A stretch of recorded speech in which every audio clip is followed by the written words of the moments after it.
Well, as the high-felt thunderstorm continues to rumble in the background, hello and welcome to you. A question I often get asked is, why do cargo planes fly at night? Well, I'm going to get back to you in just a minute there. And before I start, those of you who are familiar with this image, if you know what this aircraft is, please type it in the comments just below. Send in your thoughts, and if you know anything interesting about this aircraft, we can discuss it later on in the program. Hello, my name is Alex MacPhail. Welcome to another 14 at 1400, where we're going to have a conversation about all things flying. We'll get back to the cargo discussion shortly. I'm an international airline pilot with South African Airways, but before flying internationally, I spent 7 years on the cargo division, flying with South African Airways Cargo. Several thousand hours later in the cargo operation, I'll share my thoughts with you about why cargo aircraft fly at night. The last couple of days we've been discussing Fate is the Hunter, that fantastic book by Ernst K. Gann. There's a picture of it for you. I highly recommend this book. This is a fascinating book written in the 1960s, and it talks of his tales of the pioneering of air transportation on Douglas DC-2s and DC-3s. Ernst K. Gann, EKG, was instrumental in one of the pioneering people involved in aviation. He did all things aviation, including writing lots of books and stories. And this tale, written in the 60s, to the best of his memory, shares those stories. It gets you right into the cockpit. It makes you understand exactly what it's like. The playwright David Mamet, himself a Pulitzer Prize winner, wrote the best book ever written about aviation. So this wonderful story about all things airline operations. If you are interested at all in flying in airlines, in just how airlines operate, in the crew, in the dynamic between the captain and the co-pilot, highly recommend you get yourself a copy of Fate is the Hunter. It is a fascinating tale, and it will keep you inspired. Have a read. Right, on to the discussion of the day. So, cargo operations. Why do cargo aircraft fly at night? Well, I want to start this with a little bit of a story.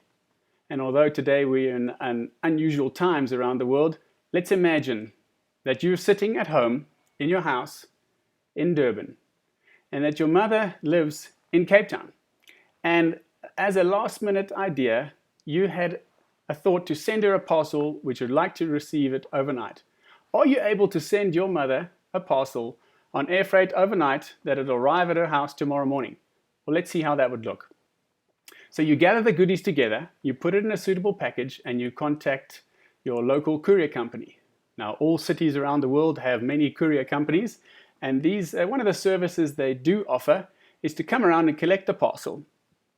They'll give you suitable packaging in order for this thing to be sent on the aircraft, and you fill in your details, and now you'll have a tracking number to go with it.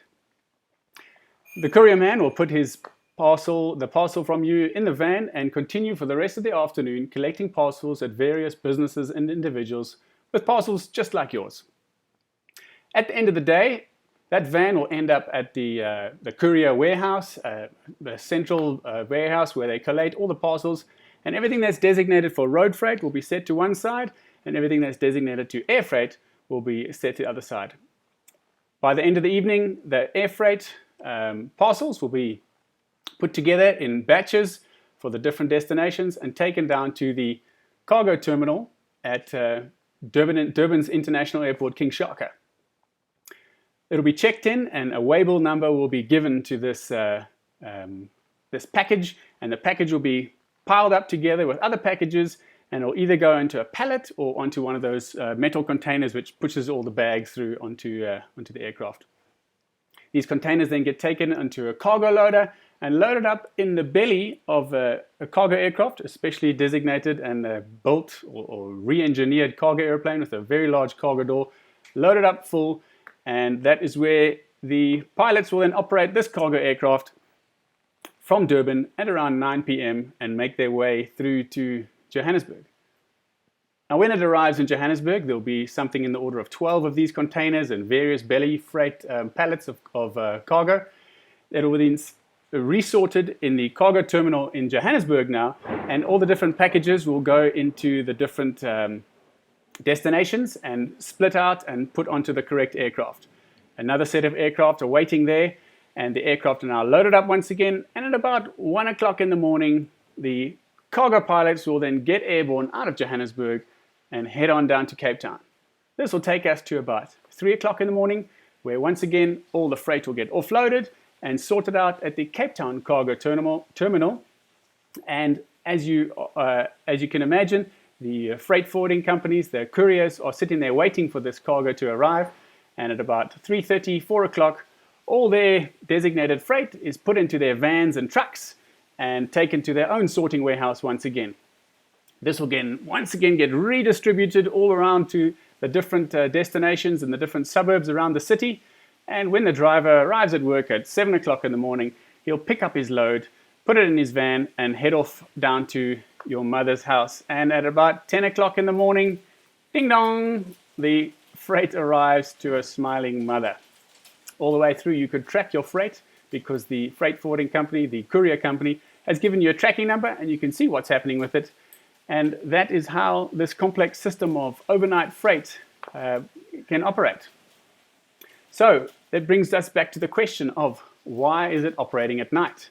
Well, it stands to reason that people want to plan and organize their things during the day. So all these different collections at the different businesses and individuals such as yourself, you wanted to send a parcel, the things gets collated at the end of business, or close of business on the day, and that gives an opportunity for the sorting and the grouping of all these different packages, and they will then end up at the cargo terminal and spread from there.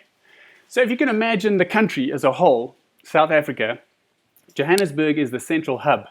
And all these different outstations, there's cargo operations that are in Cape Town and Port Elizabeth and East London and Durban, they all make their way through to Johannesburg and arrive there at around 11 or 12 o'clock at night, where the resorting and redistribution happens, and freight that comes from the outstations goes in and resorted to aircraft and make their way out again. So this is this process of going towards Johannesburg, reset, and back out to the outstations once again. So then you can imagine at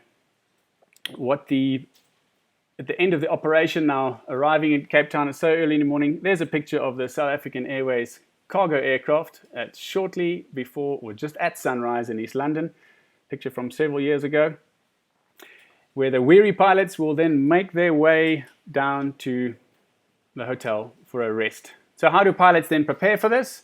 Well, they would obviously have some sort of rest before starting work at midnight, and having flown through the night, they will then make their way, as this picture depicts, shortly after sunrise for some sleep at a local hotel and spending the day, sleeping their day away, and that night once again flying back through to the central hub of Johannesburg. So the cargo specific aircraft, quite interesting looking. There is a picture of one of the cargo aircraft with the door open, and that is the loader that I was talking about right there. You can see all the boxes that are stuck on top of a pallet, and that's strapped down with a cargo net and some packaging, and that's busy being loaded there. Incidentally, that is a photo from the town of Funchal Airport in Madeira, which is listed. If you have a look online, you'll see one of the top 10 most dangerous airports to operate to. I was assigned a tour of about 2 weeks in Europe a couple of years ago. There's a picture of an aircraft landing at Funchal. You can see the airport has been built out of this volcanic island, which has got quite steep sides, and those columns supporting this runway that's built out to sea effectively. Not only is this an elevated airport, as you hear the heavens opening up and the thunderstorm, it's wonderful to hear. Not only is this an elevated airport, but it's also one of the tricky things about this airport, and why it's listed as one of the top 10 most dangerous or difficult airports to fly to, is that it's got such steep sides, and the rotor that comes over the top makes it quite difficult, and it causes a lot of turbulence coming into land. And then the final point about this airport in particular is that because there isn't a whole lot of space for them to build the runway, they had to build it out on these columns out to sea. The approach angle, you actually have to fly towards the mountain and the last minute you make a bit of a change and you fly around the bay a little bit more, and the final turn is on lining up on the runway once again. So interesting, very interesting airport to operate to. Very fortunate to have been there, and that is the story of cargo operations and Funchal Airport. So I see some of you have checked in, and welcome to you all. And you have correctly answered the question. Yes, it is indeed the AN225. Thanks for that. It is the largest cargo aircraft ever built. You can see it's got 6 engines, and what you can't see there is got 32 wheels. This aircraft was only one of them ever built, 1988. It's a Russian version of the shuttle carrier made for the Buran space orbiter. And this aircraft can have an ultra heavy freight of up to 250,000 kilograms. That's quite a load indeed. The maximum takeoff weight, 640,000 kilograms. And the largest single item ever loaded in this was a gas power plant generator. 189,000 kilograms, one item loaded in there. So the interesting thing, if you go and have a look online, there's a great documentary about how they loaded a train into this AN225. If you ever thought that you could put a train inside an aircraft, well, that will be your answer right there. Have a look. Very interesting indeed. I see some questions coming in there. 737 cargo was the other image. Yes, well done, Peter. Thank you. And has that door ever opened in flight?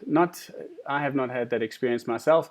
We have had a situation where there's been a significant leak because the cargo aircraft are generally old passenger aircraft that have been repurposed, and this door has usually been cut out of the side of it, and you can imagine that this is quite a big space and an older aircraft. Sometimes the seals go a little bit and there's a bit of a gap and the air can come out. So that's the only real trouble.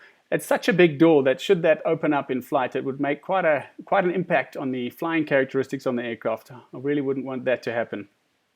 Talking about going back to Funchal once again, the rotor is the airflow that goes over the mountain. It starts causing a swirling motion, and if you're on the wrong side of this swirling motion, you can imagine an aircraft flying towards a bit of a swirling motion as it's coming into land, and there's a downdraft. You don't really want that position, so that's what makes the rotor quite a tricky thing. So really it's just swirling air that's going around in a circle. Okay, the discussion will continue again tomorrow. Thank you all for tuning in. This is 14 minutes at 1400. Thank you for signing in today. Please look out for more. And if you have your questions, please don't forget to email me, post them. I've left my email address there. And make some comments on the channel as well. And subscribe and share. And see you again tomorrow. Thanks and take care and be safe.